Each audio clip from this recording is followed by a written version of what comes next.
Hello my friends, कैसे हैं दोस्तों। आई होप कि आप लोग अच्छे होंगे और सुखी होंगे। फ्रेंड्स, आज हम बात करेंगे चार्जशीट के बारे में। चार्जशीट क्या होती है, चार्जशीट कब लगती है, चार्जशीट के लिए कितनी समय रखी गई है, चार्जशीट में क्या क्या चीज़ें आती हैं, सब कुछ समझेंगे इस वीडियो के माध्यम से। तो आप लोग वीडियो के साथ बने रहिए। छोटी सी वीडियो होगी लेकिन धमाकेदार होगी। तो चलिए बात करते हैं आज चार्जशीट। चार्जशीट, अब चार्जशीट को देखिए, भारतीय नागरिक सुरक्षा संहिता की धारा 193 BENSS में बताया गया है। तो जो भारतीय नागरिक सुरक्षा संहिता है BENSS, उसके अंतर्गत चार्जशीट को बताया गया बाकायदे डिटेल में। तो मैं इस वीडियो में बताऊंगा आपको कि चार्जशीट पुलिस कब दाखिल करती है या जांच को कहां पर लिखा जाता है।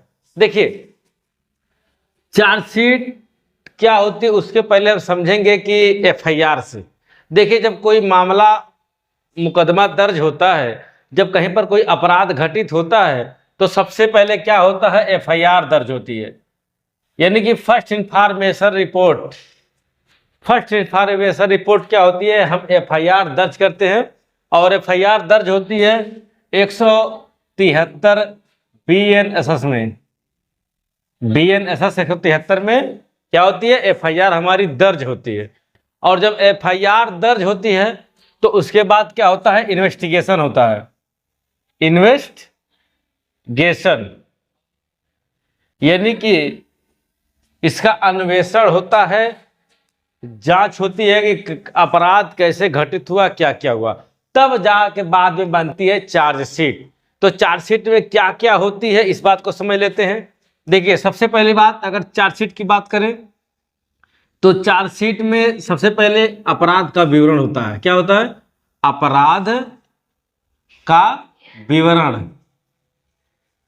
जो भी घटना घटित रहती है उनका सारा लेखा जोखा CD के नाम मतलब होता है, CD 1 2 3 4 इस तरह करके होता है। तो उसमें बाकायदे लिखा रहता है कि किस फला CD पर फला पर्चा काटा गया है, फला व्यक्ति अभियुक्त का नाम उसमें है। तो जब अपराध का विवरण हो जाएगा तो उसके बाद आता है सबूत की बात। तो देखिए, एविडेंस, सबूत। अब सबूत दो तरह से इसमें इंक्लूड किए जाते हैं। नंबर 1, गवाहों की सूची। क्या होती है, गवाहों की सूची। और दूसरा होता है साक्ष्य के बारे में कि क्या क्या एविडेंस इसमें आया है।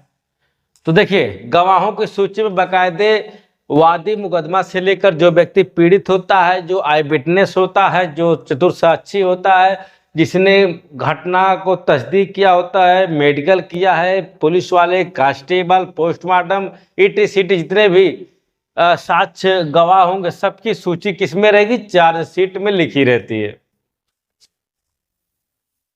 तो क्या हुआ, सबूत में गवाहों की सूची हो गई।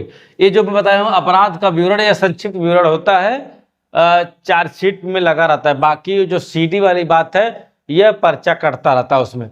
तो सबूत, अब साक्ष्य क्या हो गया, जैसे साक्ष्य में कौन कौन सा कितना क्या चीज है, उसका एविडेंस सब कुछ इसमें लिखा रहता है। गवाहों का नाम होता है, जो एविडेंस होता है उसके नाम, उधर नाम होता है। और सबसे महत्वपूर्ण जो बात होती है, वेरी महत्वपूर्ण बात होती है धारा। जो धारा इसमें लिखी रहेगी चार्जशीट में, आपको उसी के तहत आपका ट्रायल होगा।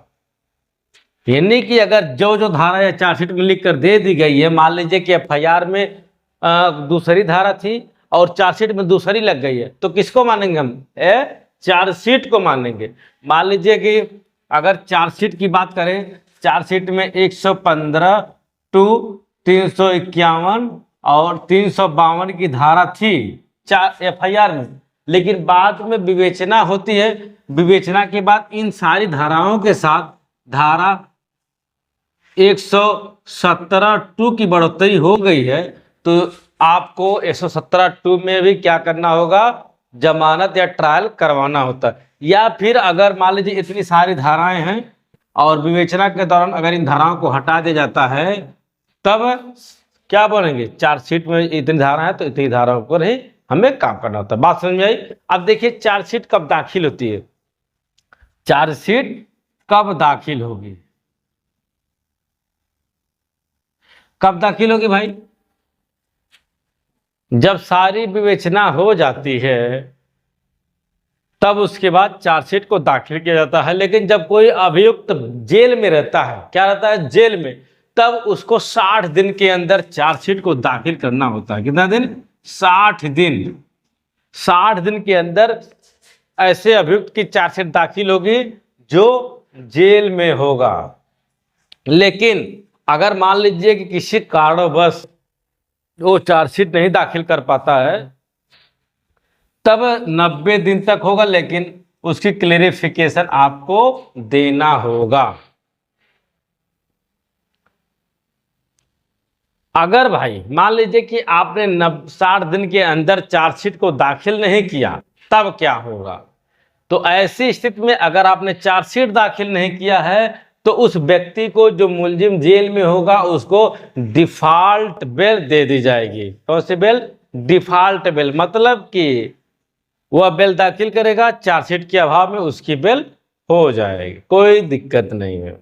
लेकिन वो जेल में, कुछ लोग क्वेश्चन करते हैं कि सर बताइए कि हमारे ऊपर यह धारा लगी है, हमें बेल मिलेगी कि नहीं मिलेगी, डिफॉल्ट बेल मिलेगी कि नहीं मिलेगी।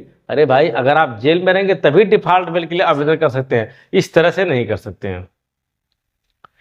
अब देखिए सबसे बड़ी बात कि अब हमारा जो क्वेश्चन है, आपका क्वेश्चन, क्या हर व्यक्ति के ऊपर चार्जशीट आती है, यानी अगर जो हर केस दाखिल है, मान लीजिए कोई एफआईआर हुआ है, यह एफआईआर हुआ है, क्या इसकी चार्जशीट लगेगी ही लगेगी, चार्जशीट लगेगी कि नहीं लगेगी।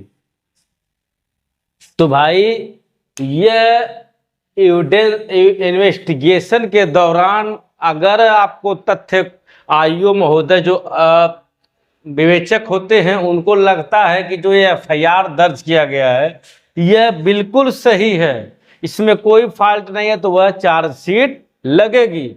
लेकिन अगर लगता है कि मामले के जो मामला है झूठा है, फर्जी है, मनगढ़ंत है, तब ऐसे में चार्जशीट नहीं लगती है और उस जगह क्या लगता है, एफआर लगता है, यानी फाइनल रिपोर्ट, अंतिम रिपोर्ट लगती है। तो यह कहा जा सकता है, अगर कोई प्रश्न करेगा कि हर केस में चार्जशीट आती है, तो उसका आंसर होगा नहीं। कुछ मामलों में चार्जशीट आती है, कुछ मामलों में एफआर लगता है, दो ही चीज होता है। तो एफआईआर दर्ज होने के बाद पुलिस जांच करती है और जांच पूरी होने पर जो सबसे अहम डॉक्यूमेंट बनता है उसी को हम चार्जशीट कहते हैं। आई होप कि आपको चार्जशीट का पूरा सच समझ में आ गया होगा, कहीं पर भी कोई दिक्कत होने वाली नहीं है। तो फ्रेंड्स आज की वीडियो में इतना ही, मिलते हैं किसी नेक्स्ट वीडियो में। उसके पहले अगर चैनल पर पहली बार है तो सब्सक्राइब जरूर करिए। नमस्कार, जय हिंद।